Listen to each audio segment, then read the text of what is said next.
अगर इस कहानी की पहला भाग नहीं सुने हैं तो डिस्क्रिप्शन में लिंक दे दिया हूँ। आपकी चाची मालती देवी का आप लोगों के साथ व्यवहार कैसा रहता है यह सुनना था कि सालू बोली, साहब अब रही बात चाची मालती देवी की तो वो भी उन्हीं के नक्शे कदम पर चलती है। कहने का तात्पर्य कि दोनों भाइयों में ना कभी पटी और ना आइंदा ही पटने की कोई आशा की किरण दिखाई दे रही है।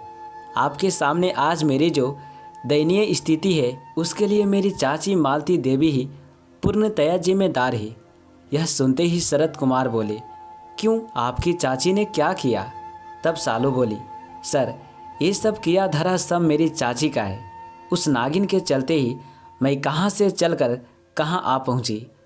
उससे पहले कि आप इस बारे में मुझसे कोई और सवाल करें, लीजिए तनिक गौर से सुनिए। मैं आपको अपनी दुख दर्द भरी दास्तां सुनाती हूँ। इतना कहकर सालू बोली, चाची जी नाराज रहते थे इसलिए उनकी नाराज़गी तो समझ में आती है, किंतु चाची हम लोगों से सदा बोलती रहती थी इसलिए उस पर कभी लेस मात्र भी संदेह ना हुआ। मैं उसे अपना ही मानती रही। हमने उसे कभी पराया ना समझा। अब आपको क्या बताऊं, वह चुड़ैल इतनी खतरनाक निकली कि मुझे यहाँ तक पहुँचा दिया। उसने मुझे लाकर इस नर्कमय दलदल में ढकेल दिया। उसे मुझ पर तनिक भी दया ना आई। शरत बाबू बोले, हाँ हाँ बताइए, रुकिए मत, आगे क्या हुआ? मुझे अपनी परेशानी बेझिझक साफ साफ बताते रहिए, क्योंकि बीमारी को भली भांति समझने के बाद ही उसका बेहतर इलाज करना संभव है। अतः सालू बोली, बाबूजी आज 1 हफ्ता हो गया।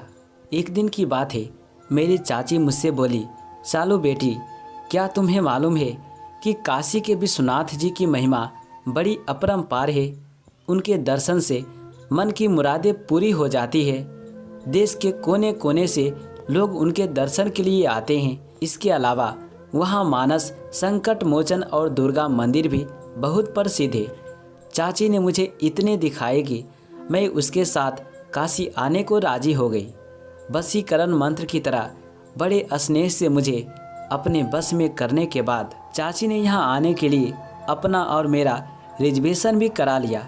हमें और हमारे माता पिता को पूरी तरह विश्वास में लेने के बाद वह मुझे लेकर बनारस आ गई। यहाँ आने के बाद उसने सर्वप्रथम मुझे भली भांति इधर उधर खूब घुमाया टहलाया। उसने जी भर विश्वनाथ मानस संकट मोचन और दुर्गा मंदिर दिखाया। मुझे खुशी मिली। सोचा ईश्वर के दर्शन से मेरा जीवन सफल हो जाएगा।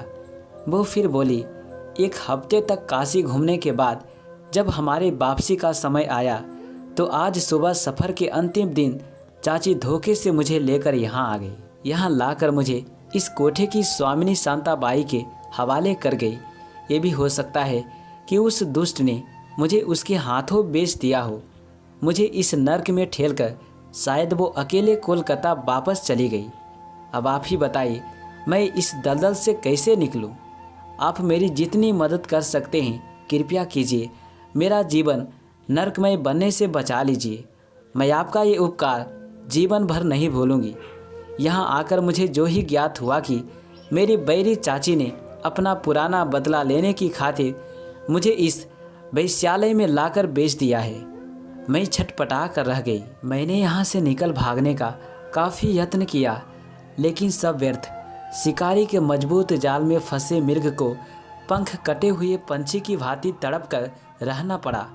बाहर जाने का कोई रास्ता ना पाकर मैं सोचने लगी, वह कम वक्त मेरी चाची है या कोई दुश्मन। उसने यह भी ना सोचा कि उसके इस काले कारनामे का भाड़ा फूटने पर क्या होगा। वह कलकत्ता जाकर मेरे माँ बाप से क्या कहेगी? क्या लोग इतने बेवकूफ़ है जितना कि वह सोचती है? क्या लोग उसे शक की नज़र से नहीं देखेंगे? क्या वो उस पर उंगली नहीं उठाएंगे?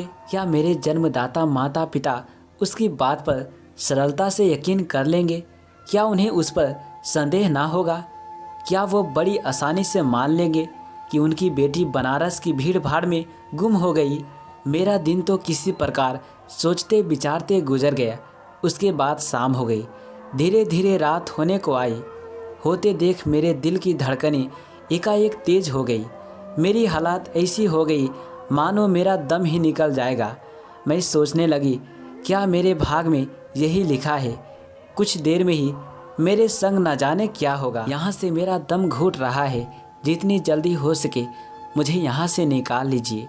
हृदय को झकझोर रख देने वाली सालू की अपबीती कहानी सुनते ही बाबू शरद कुमार का विवेक जाग गया। वह कोठे पर जाने का अपना मकसद भूलकर धर्मकार में जुट गए। उनकी दहकती चंद क्षणों में शीतल हो गई, उनका कलेजा पिघल गया। पर विवेक को विजय मिली। उन्होंने सालू को बचाने को ठान लिया। वह बोले, सालू देखिए, आप चिंता ना कीजिए, तनिक धैर्य रखिए। मुझे अपने माता पिता का फ़ोन नंबर और पता दीजिए। मैं उनसे बात करके आपको यहाँ से बाहर निकालने के बारे में बात करूँगी। सालू ने उन्हें अपने माता पिता का पता और फ़ोन नंबर बता दिया। शरद साहब ने जब सालू के माँ बाप से कलकत्ता बात किया तो उन्हें मालूम हुआ कि सालू की चाची मालती अपनी भोली भाली मासूम भतीजी को बेचने के बाद अकेले कलकत्ता लौट गई। वहां जाकर उसने सालू के माता पिता के पूछने पर उन्हें बताया कि सालू भीड़ में न जाने कहाँ खो गई। लेकिन इसमें चिंता की कोई बात नहीं है। वह बोली, सालू कोई दूध पीती छोटी बच्ची नहीं बल्कि बड़ी है। पैसे उसके पास ही है, 2-4 दिन बाद वापस आ जाएगी। अगर वह वापस ना आई तो समझ लीजिए कि हो सकता है उसका कोई प्रेमी होगा जिसके बारे में हमें पता ना रहा हो और वो हमारे साथ ही बनारस तक चला गया हो। भीड़ भाड़ में मौका देकर वह सालू को लेकर उड़ गया और किसी मंदिर में जाकर दोनों ने विवाह कर लिया हो। यदि ऐसा हुआ है तो समझिए सालू का लौटना असंभव है। यह सुनना था कि शरद बाबू अपना परिचय देते हुए उनसे बोले, देखिए, सालू की चाची ने आप लोगों को जो कुछ भी बताया वो सब एकदम मनगढ़ंत और सफ़ेद झूठ है, बल्कि ये समझिए कि कोरी बकवास है। सच तो ये है कि उसने आपकी बेटी सालू को आप लोगों से दुश्मनी का बदला लेने के लिए यहाँ एक कोठे पर बेच दिया है। हेमंत जी, पुलिस में रिपोर्ट लिखवाकर सबसे पहले उसे गिरफ्तार कराइए, उसके बाद पुलिस लेकर यहाँ आइए और सालू को सकुशल ले जाइए। अगर आप लोगों ने विलम्ब किया तो वह बेचारी फिर कभी इस कीचड़ से उबर नहीं पाएगी। सालू के पिता हेमंत मुखर्जी ने बिल्कुल वैसा ही किया जैसा कि शरद बाबू ने कहा था। पति पत्नी पुलिस के साथ यहाँ आकर सालू को वापस ले गए। उसकी चाची मालती गिरफ्तार करके जेल भेज दी गई। जैसी करनी वैसी भरनी, उसे भी अपनी करनी का फल मिल गया। तो दोस्तों, मैं आशा करता हूँ कि ये कहानी आपको ज़रूर अच्छा लगा होगा। तो प्लीज़ वीडियो को लाइक और चैनल को सब्सक्राइब ज़रूर कर दें।